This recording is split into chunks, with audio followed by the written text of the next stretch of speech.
My name is Jasper Coppes. In my artistic practice, I mainly make films, but I also sometimes work in other media. For this exhibition, I made a 16mm analog film called Corvo, which is the Latin name for crow. And it basically shows a crow that walks through the dell'Appia park and becomes a guide or a sort of entry point and a viewpoint to the park.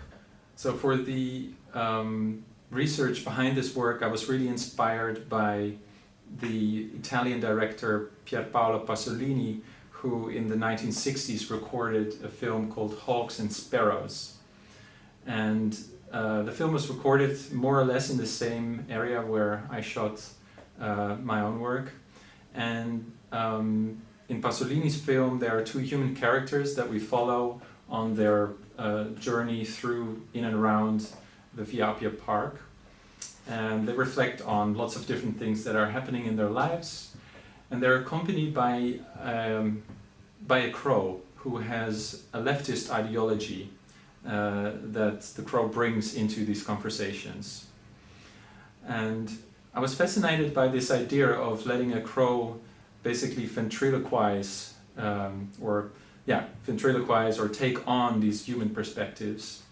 A critical perspective, which makes it interesting, but it's still a human perspective. So I wanted to push Pasolini's rather brilliant idea by focusing just on the crow itself. So I went to the dell'Appia and hired a crow that is trained for acting in cinema, and basically let the crow guide us through the park. So we let it loose and just followed the crow through the park and recorded their movements and their behavior. I was just in general, I was really sort of kind of intrigued by the idea that non-human entities or more than human entities, such as the crow, can become an authority, a figure that has authority in revealing these cultural heritage sites to us as humans.